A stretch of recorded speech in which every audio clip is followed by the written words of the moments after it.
Welcome everybody to the Wiki Crazy Pinfall Podcast. My name is Pat McCauley, other known as Throwback. What's going on, you guys? What's good? What's good? We got Tim and we got Thomas so far. So let's get right into it. We have a lot to cover and we got a lot of fun to go. Takeover was amazing. There was so much hype behind it. But for me, there was one match that was not that great, and I'll explain later. But the three-way tag match with Shotzi, we had Dakota, Candice, Raquel, we had, Tegan Knox. It was a barn burner. I mean, you got, Shotzi coming out with the tank was amazing. Tegan had her swagger going on. It was a really interesting match. It was really basically psychologically well done. Candice walked out, but it's all hype. So a lot of people picked this as them being winning. I didn't. I kind of picked Dakota, but Dakota's team. But what can you do? What up? What's up, everybody? Raquel basically was in control for the most of it. Mia, was being beaten up like a rag doll. Beth at one point said that, Raquel had some hints of China in it, which you can see at times because of the fact that how powerful she is as a woman and how engaging it is. But I still believe that Dakota and Raquel are going to be tag champions at some point. And I think that's what they're destined on down the line. Shotzi is one crazy woman, and it's fun to watch her do everything she does. Blackheart is rolling, is still halfway through the match. Shotzi runs out, gets caught. All of them are after each other, doing move after move, jumping on each other, or stuff like that. It was one crazy thing after the other. But Shotzi put on a modified Rings of Saturn, and also Dakota kicked it to break it out. Candice was tagged in, and obviously all of them were talking trash and stuff. What's up, Anakin? And it was amazing. Knox with the choke slam. Knox wins for the team, but Candice and Mia are still continuing to fight, which is basically going to start their feud going forward as singles competitors. That should be extremely interesting considering the fact that Mia is still with Keith Lee, and obviously we know Candice's husband. So that's going to end up going as further on. But with the whole in your house thing, I kept wanting ice cream. It brought me back to the CM Punk promo where he wanted ice cream, and I kept coming in there anyways. This is going to be a staple for a while, just to get used to it. So what I'm going to do also is go through the picks that I made while doing it. So the Balor versus Priest was probably for me the match of the night. Like, down, bar none, the best match of the night. So I picked Balor out of this. It starts off fast and furious, Balor going after it. It basically premising his dominance, psychologically also going to it. They talk about how Balor's a Pats fan. Nose Bengal jerseys here. This is all Boston. Priest returns around and pulls out a step, drops Balor on the apron. That was a really dangerous spot, but really hardcore. The momentum swings back to Balor and with a suplex. The match is very fast-paced, extremely fistable, multiple counters, In Balor with a couple of near pinfalls, Priest actually takes control and puts the Razor's Edge on the apron.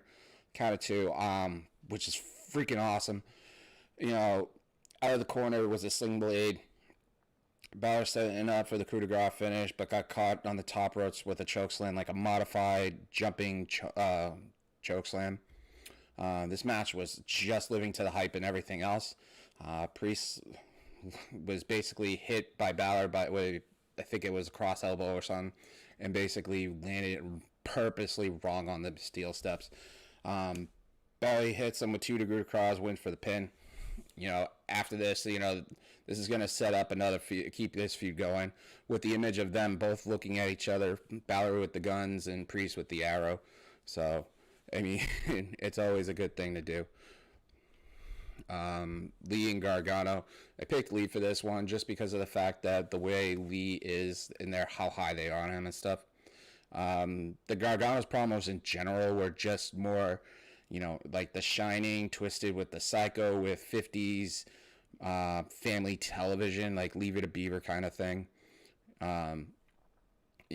Oh, before I forget, after the show, go look at Warren's stuff. They're doing a drawing night, which is awesome. So go shout out to Warren after this and go right there. But back to what I was saying is that, Garno basically comes out and you can see the thermostat set up like a Nest thermostat like I have in my house. And then also, you can also check it out with the doorbell, the Ring doorbell they probably put in with the camera, like kind of like that's up. Lee basically with his power. Johnny's trying to mock Lee, and Lee speeds up in display. Back kick with Lee to Lee. Lee showing his power and also gaining control throughout the majority of the match. The ringing bell is fun. Lee bounces Johnny's head against the wall of the door. One of them's just going back and forth between the two.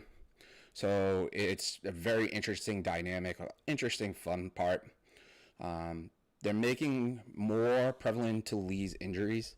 So with the eye and everything else, it was a really great match, really physical, really down.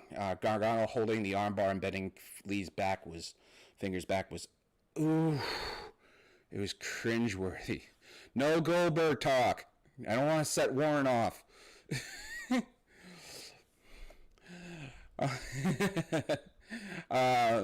These guys are basically playing to each other's strength, going back and forth. There's a couple of counters. Johnny gets with a DDT on the outside. Lee hockey checks him into the plexiglass. He got a lot of height on Johnny. He launched him. And literally a series of kicks by Gargano. All of them were all up kickouts on the pins. So can we actually change the name and put a petition in for WWE to change Keith Lee's Spirit Bomb? I'm an anime fan. I follow Dragon Ball, right? They call it in Japan the Spirit Bomb called the Genki Dama, and they should call it like this if they're gonna use that. Like, the Big Bang Catastrophe. Big Bang is also a reference to Dragon Ball, also because one of the characters' moves is called the Big Bang.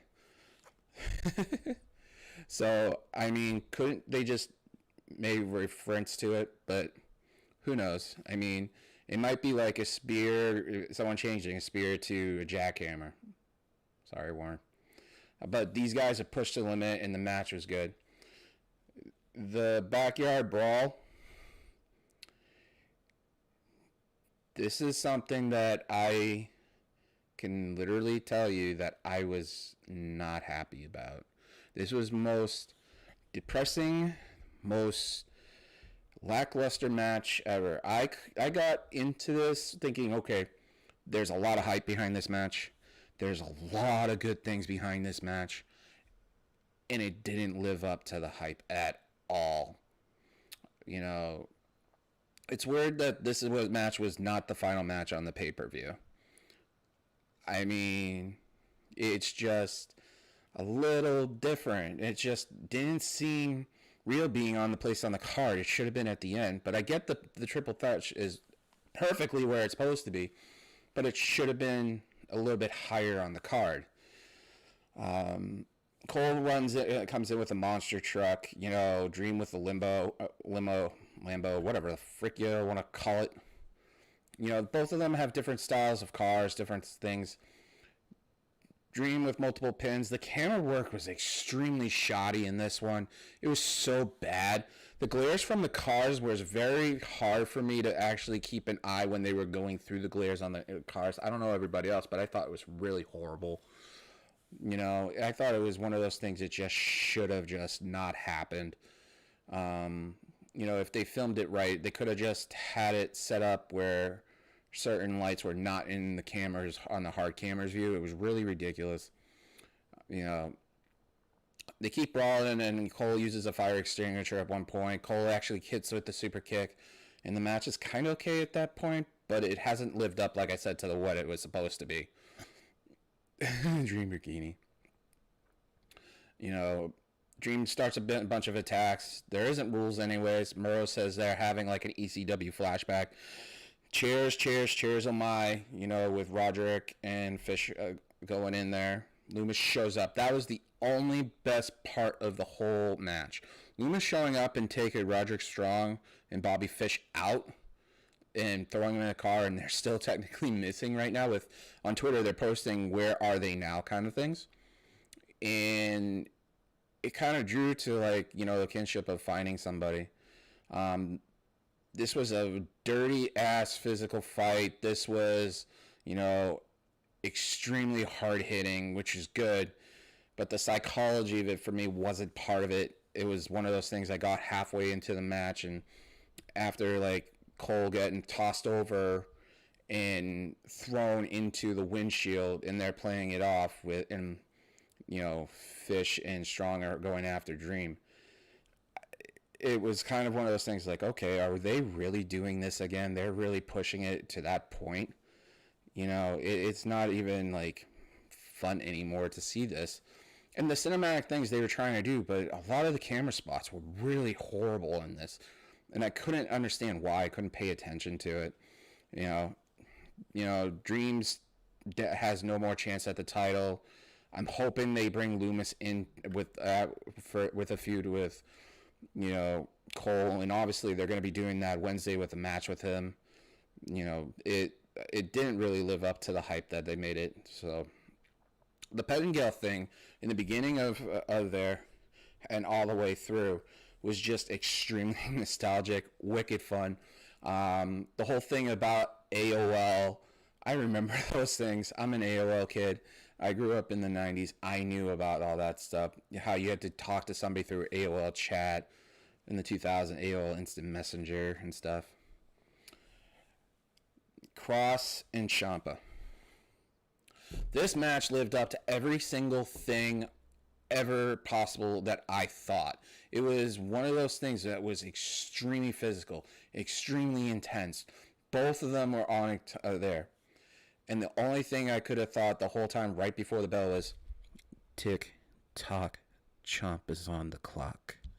It really is a hard-hitting physical match where two guys are in their prime and literally going. But also, the way Scarlett was dressed up, it kind of reminded me of Catwoman in the Tim Burton movies, where with all the long fake nails and stuff like that, it kind of gave you that grittiness about that actual fear intensity in it. It got really good real quick.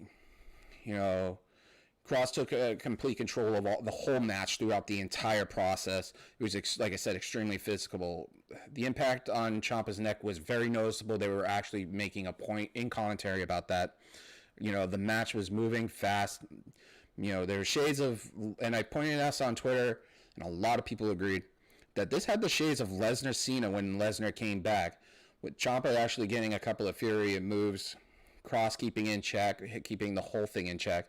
Cross literally tossed him up, threw him up in the air. It was like a modified F5, and then gets him on the cross jacket, and Cross wins because Ciampa passes out. They're going to end up keeping this feud going. I could actually see them going through this all the way to WrestleMania if done right, off and on. But I think for Cross's first few huge matches, they're going to end up going towards SummerSlam. There's going to be best of 3. I said also on Twitter about this whole comment about Lesnar Cena comparison. The only difference between the two was Cena and Lesnar were already established. Ciampa is already established in NXT, and Cross is now starting his WWE NXT run. This is going to be interesting. You have two top guys that are going to end up going crazy, and it's going to be insane to watch. I literally think Cross is going to end up being NXT champion and beat Cole, and I think it'll probably happen going towards WrestleMania next year. They're going to make Ciampa still keep it the mid-card, but I really think that Cross is going to be on fire for a while, and they're going to set him up to be like this evil doomsday killer. So the triple threat match, I had Charlotte in this one. I was wrong. I'll admit that. I mean, come on. I'm not going to be perfect guessing on these, but actually before the tag match, for the women's tag match, I was actually if you take that out of the context, I was actually 4-1 for Takeover, and that's really hard to do. But it was an awesome match. You got Rhea taking control till Charlotte gets it in there, flips it, and keeps the entire control on there. You know, she puts chops on Rhea and Io. I'm tired. It's been a long couple of days. The match is going back and forth between the three. You know, basically, you know, the momentum's going back and forth. All the fans are behind it. Io with the crossface on Charlotte. Rhea breaks it up for the pin. The kickouts were very furious, very quickly. You know, Charlotte had the figure 4 on and put it outside. You know, Io standing tall the entire match. She was literally, you could see they were going to actually go towards her more so as a strong person. You know, throughout the entire match, you know, they were going crazy. Io jumping off the house. Oh my God, after being thrown into the window, into the in your house window set. That was phenomenal. That was great. You know, the Charlotte using Rhea's head as a weapon, as a basketball. Io on the top of the house, like I said. You know, the match is delivering to every thing of the hype that people thought it was. If this triple threat wasn't on there, I still think Balor and Priest was the match of the night. This was pretty much right on par with that, you know, between everything. However say you want it, you know, Charlotte and Rhea spots are crazy. Charlotte misses the spear into the buckle. Rhea with the super riptide. Io breaks the pin. You know, Io is going crazy. Charlotte with the kendo stick. Charlotte's spear. Figure 4 with the figure 8 combination.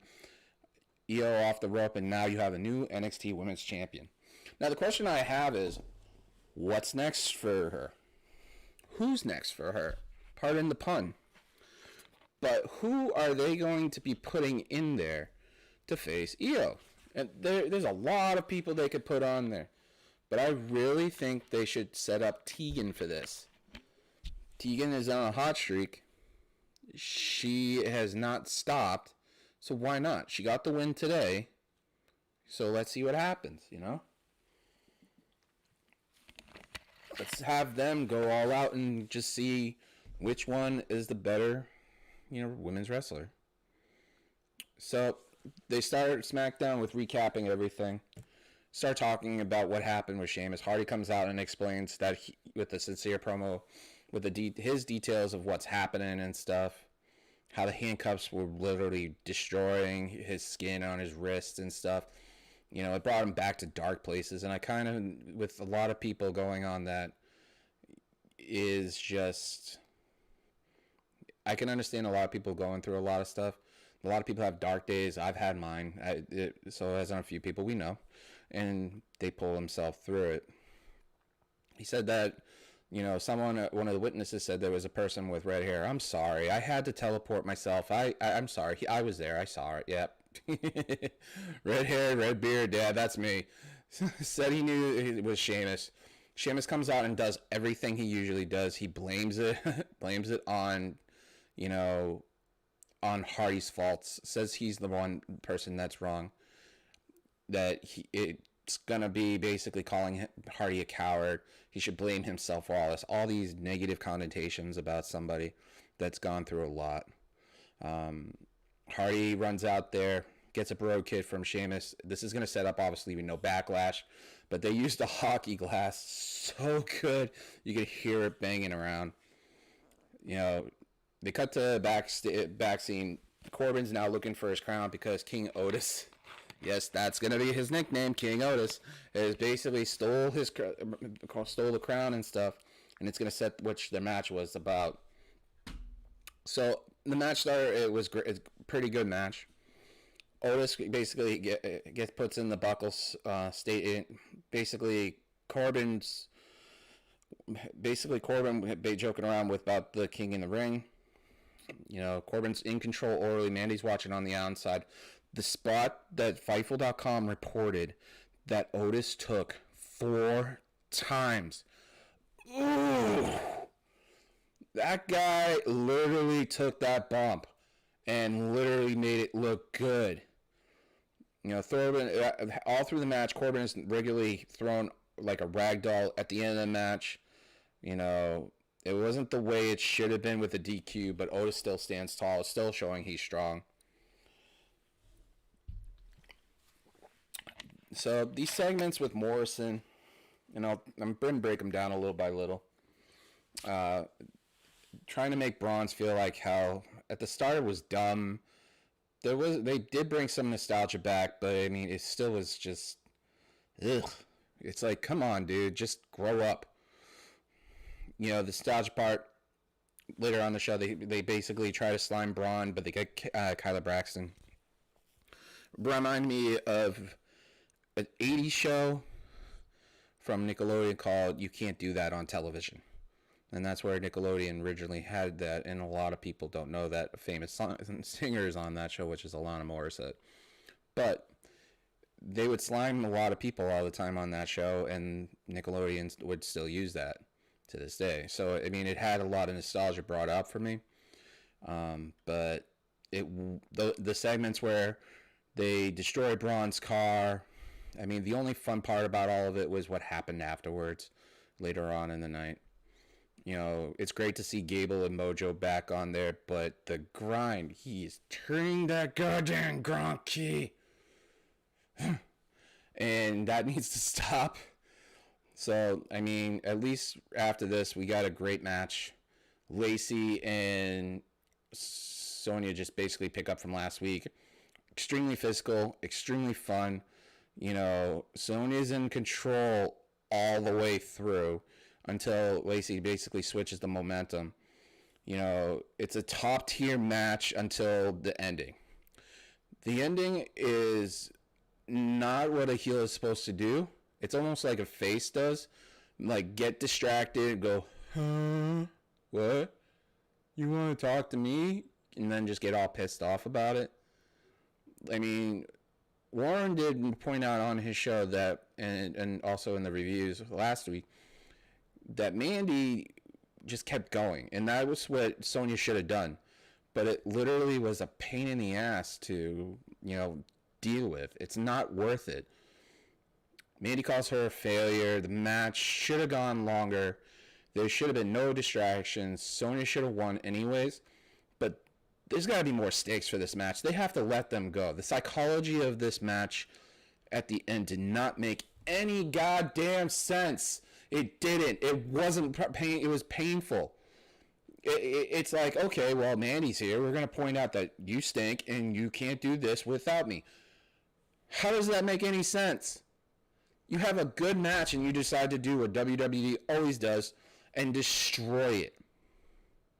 It's a pain in the ass to see this stuff when basically they're destroying a good match overall. What's the point of having a good psychological thing where you have a face who's extremely over like Mandy destroy one of the hottest women in there? Now, I'm not saying Sonya's buried. Don't get me wrong. Don't get started. But this is becoming a pain in the ass where you basically interrupt an amazing match like this and just be like, yeah, no, we're going to shit on this right now. But Sonya and Lacey has to go on. Sonya is extremely dominant throughout this match. You know, Lacey has to do something. This match has to come back on a bigger stage with bigger stakes. And that's just basically it. AJ and Brian come out about their match on Friday. Talk about how this coming Friday it's going to be the IC title. As Fightful, some sources from Fightful have stated that it is going to be a barn burner. Thank you, Sean, for that information. He basically said it Friday with Warren, if I remember right. If not, I will be sorry for that. AJ basically is calling Brian's character into question, saying he's a fool, that it doesn't make any sense for Brian wanting to fight where AJ could just, like AJ did, go on there and just go into the champion. AJ just stated that he sees himself in the mirror and as a champion. Welcome, Muggs. And, you know, that he wants to be the ultimate WWE champion. Charlotte has a problem with that. Watch. I won't be surprised at any time she'll be like, well, I'm the best champion of all time. I mean, Charlotte does have 12 title wins. AJ has Brian basically, they've known each other for a while. Brian wants people to have an opportunity to elevate the IC title.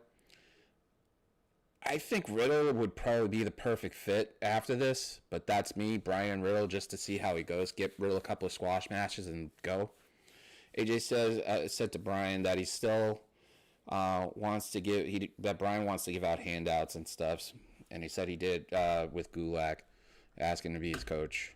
This is going to set up Gulak and AJ, which this match was a clinic, pure on clinic. Oh, come on, Sean. Give me a break. Wrong jersey. Add modern. Come on, give me a break. It's a BC jersey. I already told you what I was going to do with the other one. It should have made him on. Oh, he's got to type. That's why. So, it was literally a clinic. These guys went at it hardcore. It's interesting to see two styles like Gulak and AJ go at it, because it's like literally they're ping-ponging against each other, which was awesome because of the fact that, they were both aggressive. They were both making points. Gulak is a really technical, sound person. AJ is literally incredibly to fight.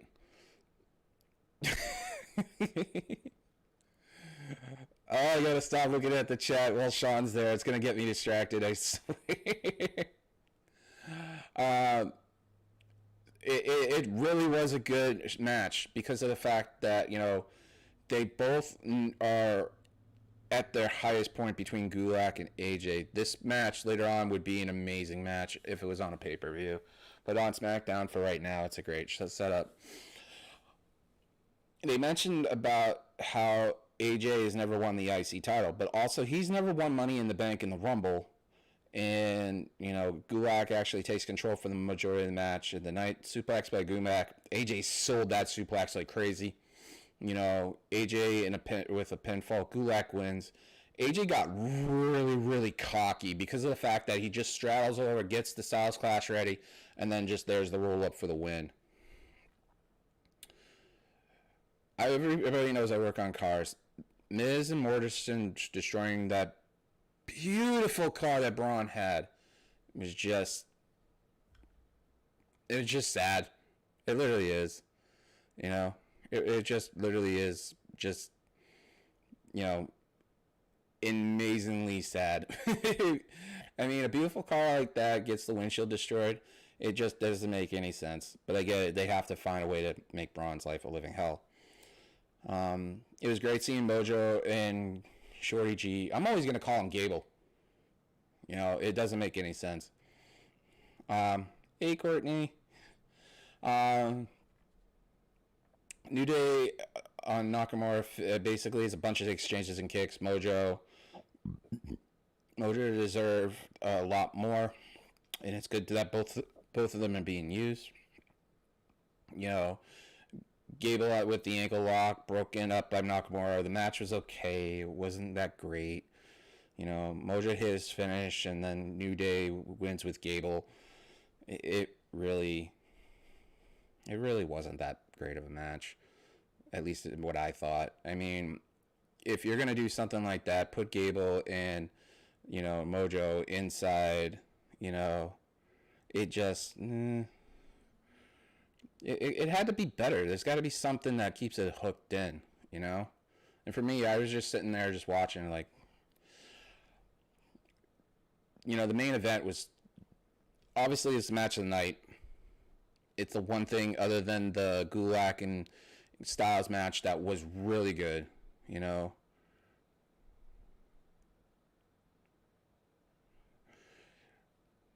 It's called the phone.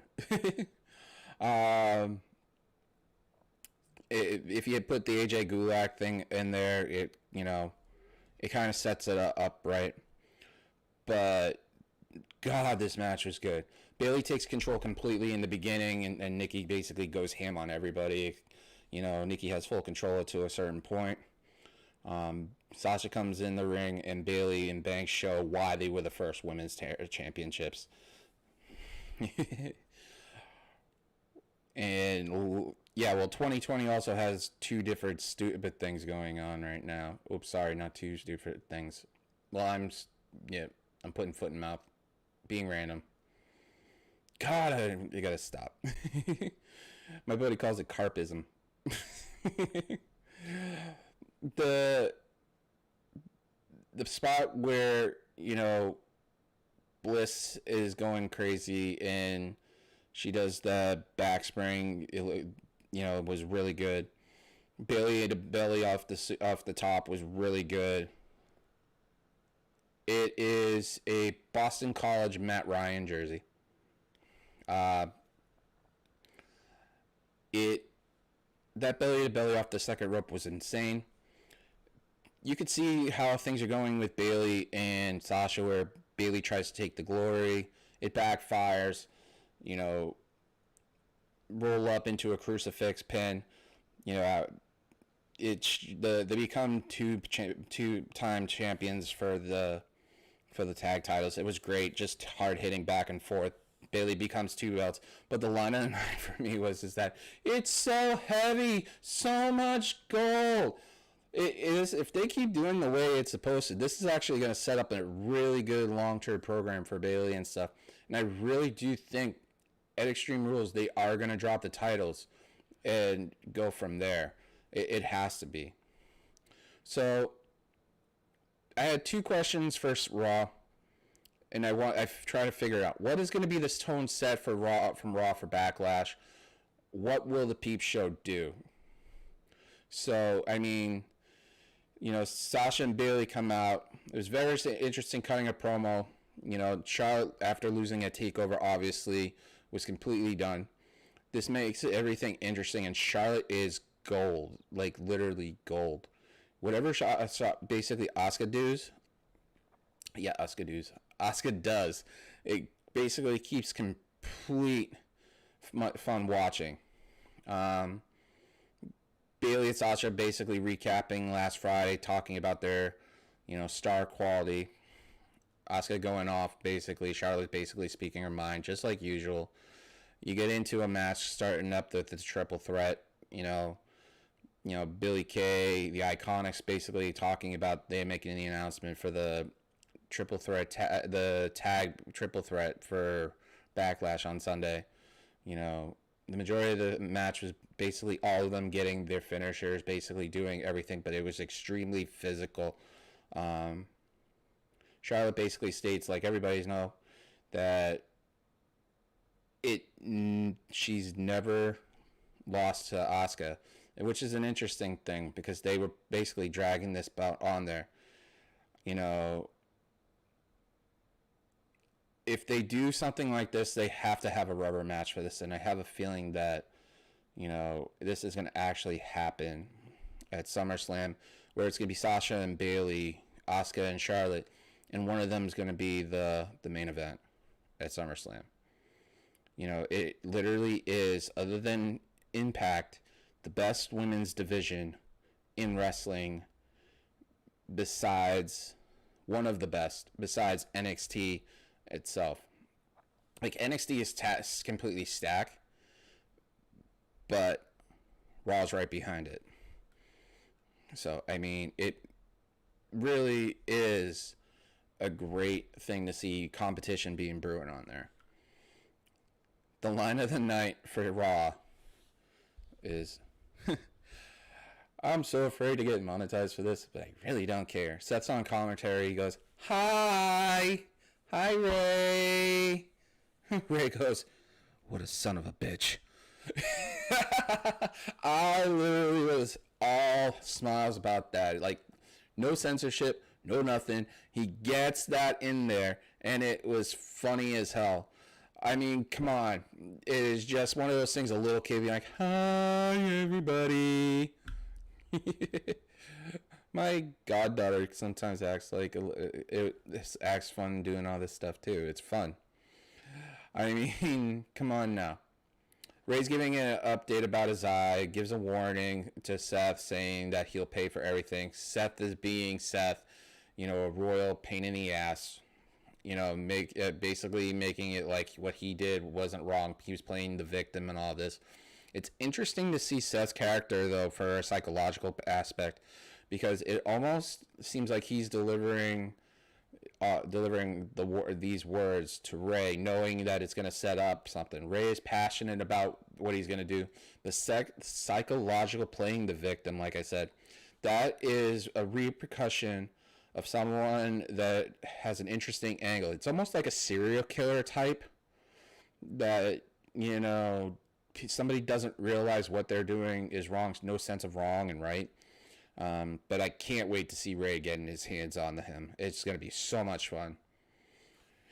Sean's favorite person who he doesn't like, plus Black, the Disciples, Murphy and Theory. This match was a fast-paced match. Crowd was going into it for the PC guys, keeping it all technical. Black wins. This is a great tag match. I thought Ray showed up, but it was Seth with the mask to distract.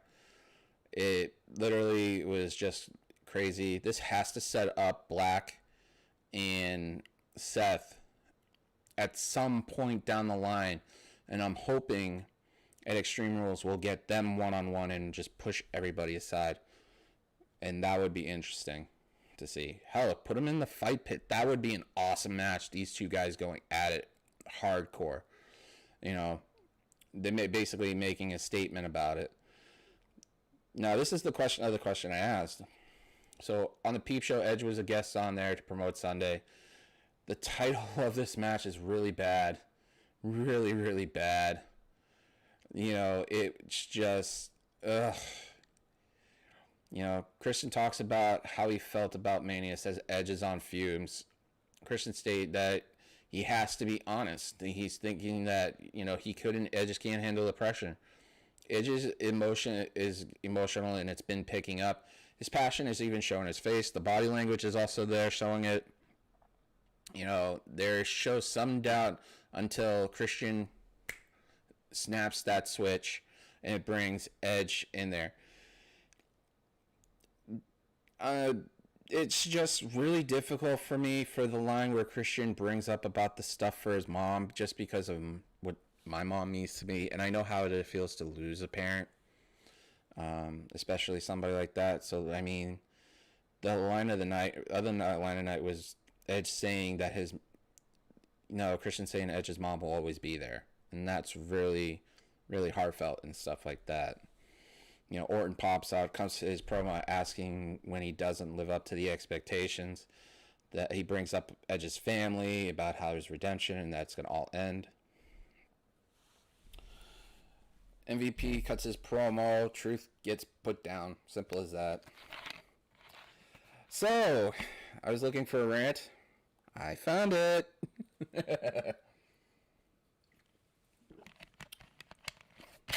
What the fuck are they doing? Like, what the hell? Profits and Viking segment. What the bloody hell are they doing? This does not make any sense. This is a slap in the face to the casual fan. This is a slap in the face to a hardcore fan. Making these guys not do what they do is a pain in the ass. Put them in a ring. Let them go. Give them 30 minutes. Give them best of 7. And the last part of it, give them it for the title.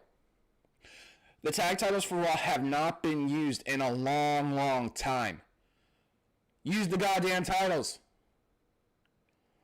Why can't you just use these titles to promote these guys? Their talents are amazing, and you're just wasting them. It doesn't make any sense. A decathlon, you did bowling, you did axe throwing, basketball, you did stupid people stuff. I mean, next thing you know, you're going to tell us that you're going to do drinking.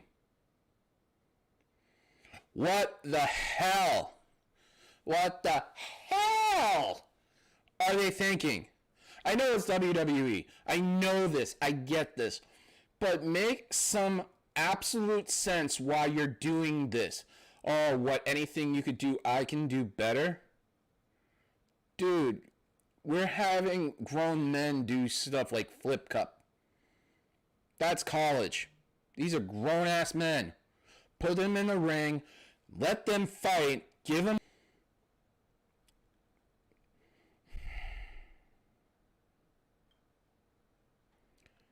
It's just... They need to do something better with these guys. I got disconnected for a sec, so I'm sorry. They have to do a lot better than this. You know, this is almost like BS kind of thing. Why are you going to waste 4 talented people and just make them do kid games? It's almost seeming like what they're doing with Liv, doing these vignettes and stuff. They don't have a bloody clue of what they're doing with these guys. Why are you just going to do this in order to destroy them? You have 2 of your top tag teams, and you're playing bowling. What the heck is wrong with you? Put it in the ring. Let them rip it. I wouldn't even give a crap. Give them a freaking an Iron Man match. Do something. God dang it. We need Owens and Apollo to happen. This whole thing with Andrade is just... Ugh. I get they're trying to give Andrade more time and do stuff, but Owens and... Give me Apollo and Owens, and that will be it. Put that at, like, SummerSlam. These guys start going at each other, Garza and stuff like that. They push Selena. You know, Owens goes bowling like crazy, like insane. You know, hits a couple of stunners, guys breaking up. It's going to be obviously Apollo and, you know, Andrade. You know, it shouldn't even happened. This shouldn't have been the way. If they wanted a really good match, they should have just had, you know, just Owens and Apollo let it rip last week and just not let them destroy the match, because that match was amazing. Like, literally insane. And then all of a sudden they cut up to a tag match. The fun part also last night was when Charlotte was cutting another promo talking about Asuka, and Asuka's dancing around and just slaps her. It's just, yeah. Drew comes out, the king of the Claymore, talks about how the Viking Raiders and him are going to throw a party that literally, you know, you never know what's going to happen on Raw, which he's right. You got the VIP lounge. Lashley's supposed to be the guest. You know, Drew calls MVP Yoda, which was kind of funny, with Lashley having no titles. You got multiple parts moving right here with the main match, but it's just trying to be a showcase for, you know, Lashley, basically. Lashley hits Spinebuster with authority. You know, it's pretty much the X Factor. Drew is smiling, having fun watching. Profits on there cheering on the sidelines. You know, Ivar is running around like a tank. MVP tags Lashley and dodges Ivar. And Lana's talking about this is going to be the best year. He's going to be the best day ever. But it's for her year, which is really nothing. You know, MVP and Lashley win. You know, Drew hits the Claymore. Asuka basically comes out. Bayley and Sasha are on commentary. You have the Iconics on the outside. Charlotte says she did 2 main events in a row. Starts screaming about how many championships she won. You know, Charlotte wins with everything, with the momentum thing. So, I mean, with the distraction from Nia, I mean, come on now. Some of these matches are on Raw last night made some sense, but none of them did. So, I'm not normally into New Japan. I found out about it a couple of years ago, and I've talked to Warren about it here and there. So piqued my curiosity when I saw that they were made an announcement for a press conference last night.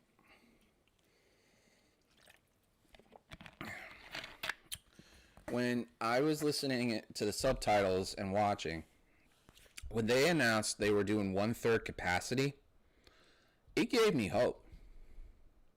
It truly, honestly gave me hope, thinking that it's a possibility that wrestling could be back in the States, even if it's half capacity.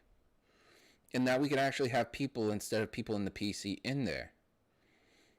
And then the New Japan Cup was announced with the brackets, and it got me even curious. Now, I've never seen a New Japan Cup. I haven't literally seen it at all. But it's got me intrigued. I mean, AEW has me curious about the Jericho-Tyson fight. But also with the New Japan, how they do the 1/3 capacity, it is even more intriguing to that. To think about having fans back in the seats during COVID. It is an interesting idea, an interesting concept, and literally a lot of people thought we would not get to this spot. My state, we're only starting phase 2 as of yesterday. So it's really interesting to find out how they do this. Now, the question I had is, how is WWE and AEW going to follow suit? With states like Arizona opening up to pro sporting, and then you also have, Florida possibly following suit, it's going to make it a little bit interesting to see how they do this. And if done right, we could be back watching wrestling at all times, It's just an interesting thing. I'm hoping that with everything else, this will actually give us some positivity in the world. And with everything, all the sadness and, depressing stuff between, with the virus and, Black Lives Matter, which it really does matter.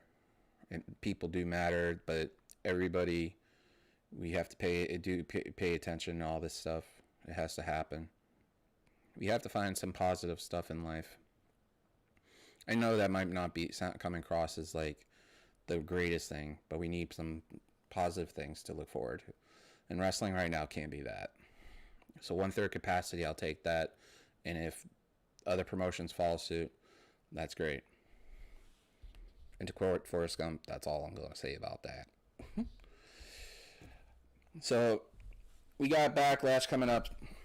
I know my show's before NXT, and you got the go home show for Smackdown, but I'm gonna make my predictions anyways, and let's see how it goes. Pray to God it works. So McIntyre versus Lashley. I have Mac.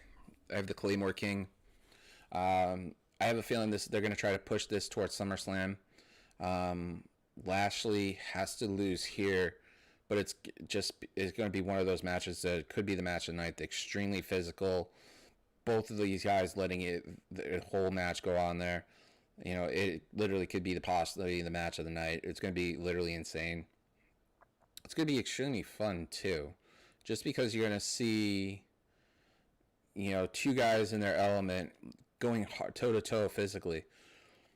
But if Lashley loses and WWE decides to go another way, Aleister Black would be a perfect fit for McIntyre, and that's the honest truth. Just because of the fact that Black has not lost a singles match, since the Gauntlet match. So that would literally make him ideal for, McIntyre. So let's see what happens. We have Extreme Rules around the corner, so that'll make it interesting. Orton versus Edge. I have Edge on this. With Orton losing at WrestleMania, both guys have to live up to the hype, but can they stand to live up to the hype?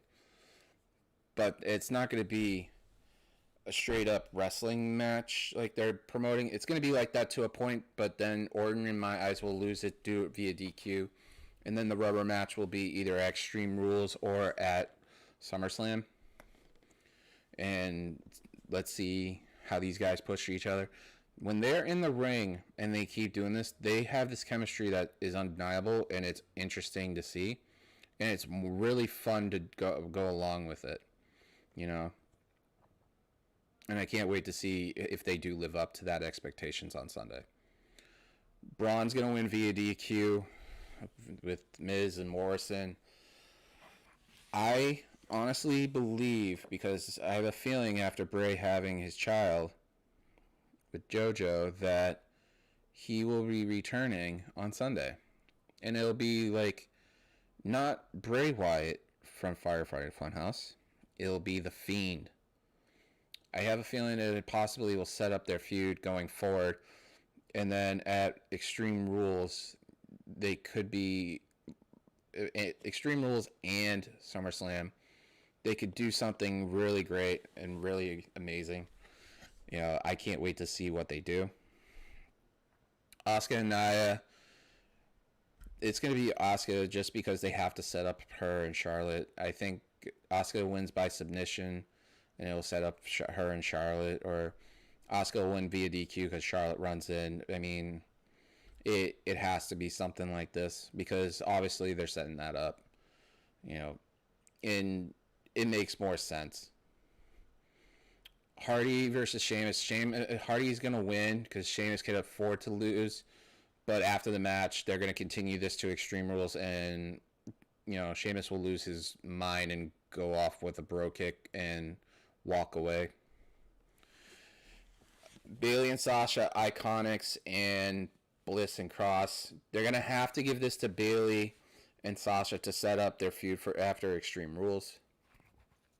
I think at Extreme Rules, the match is going to be almost like this, the Iconics, Bayley's versus Sasha. And Bliss and Cross, but I think a fourth would be more intriguing. And I really think that if they do this right and they bring NXT into the idea, that Dakota and Raquel would be the perfect fit as the fourth. If they do this at Extreme Rules. And then Sasha and Bayley could drop the titles, give it back to Bliss and Cross, and then let them make a stipulation for SummerSlam that they have to face somebody new instead of the Iconics, and then Raquel and Dakota come out and let them go at it. That's a little fantasy booking, but that could be a possibility. Cruz has to win, obviously, to keep the momentum going.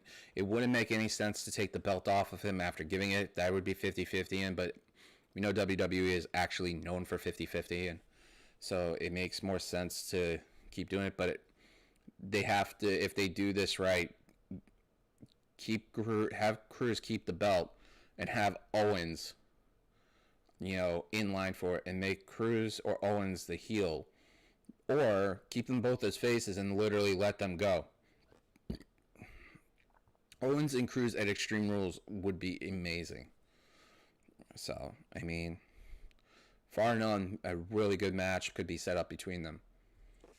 So, I sat back and thought about this last night and took a lot of consideration.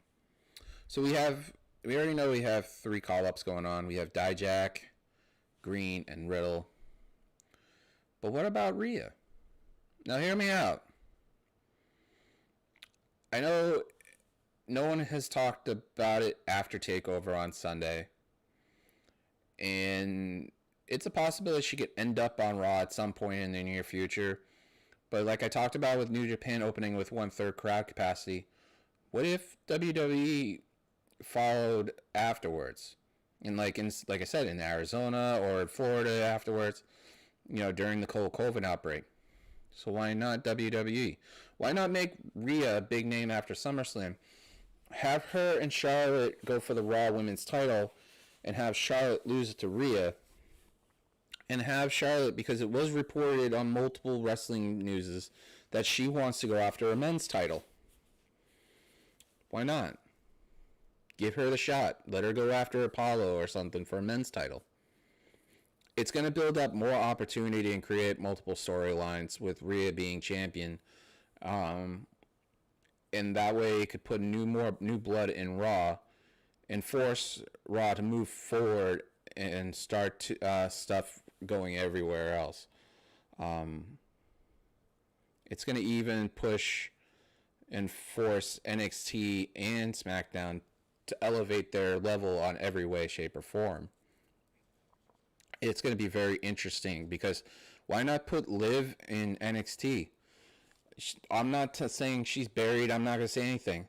But I think if Liv goes back to NXT and win the NXT title from Io, that would be amazing. And then put Bianca over on SmackDown and have her and Sasha go at it.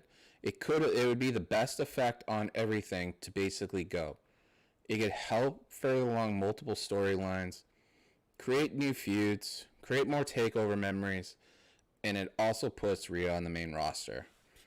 And then you have your face of the women's division in her 20s ahead of time, which is perfect in every sense. So I want to thank everybody for coming. I want to thank Warren, Sean, Anakin, everybody, Tim Traber, everybody coming by. I really appreciate it. Like I was saying earlier, today's kind of a special day for me. I can't go into specifics. It's kind of personal, but I really appreciate it. But I need you guys to hit that bell, subscribe, tell about the show. Word of mouth gets around. And anytime you want to know anything, you can find me at Throwback978 on Twitter. Hit the Patreon up. All the descriptions are below. Also go to Fightful.com for all your news. BelltoBelles for the best source for women's news. And also go to the Fightful YouTube channel. Check out the review shows. You have the Monday Night Raw review. You have the Smackdown review. You have the Monday Night War review with Warren Hayes and Alex Pulaski and Sean Sapp. You have Sean and Warren on Fridays. You have Sean and Denise on Mondays. The amount of content is absurd. Also, go literally, and I swear, go become a Fightful Select member. I have my coffee cup sitting right in the corner. I literally love that thing. You basically sign up for each tier on the Patreon and do your thing. Do it for Warren's too, because Warren puts a lot of content on there that's really good. You get to see the LaFisto stuff a little bit beforehand. It's really good. Also, for the Fightful thing, go on Facebook. Find their forum right there, on their Facebook page. So go to BelltoBelles.com, go to FightfulSelect.com, Fightful.com. Go hit up Mr. Warren Hayes on the show on Thursday nights at 9. Just go right there and go check it out. Subscribe to all the Fightful stuff, everything else. You can hit all these guys up on the Twitter. Find everybody else, everything going on. We're one big community. And the last thing I'll say tonight is, and I'll be purely honest, all we need is love. And as that's what the Beatles said best. Because every bad thing in the world, there has to be a positive. Got nothing for love, you guys. Thanks for the support. I'll see you next week.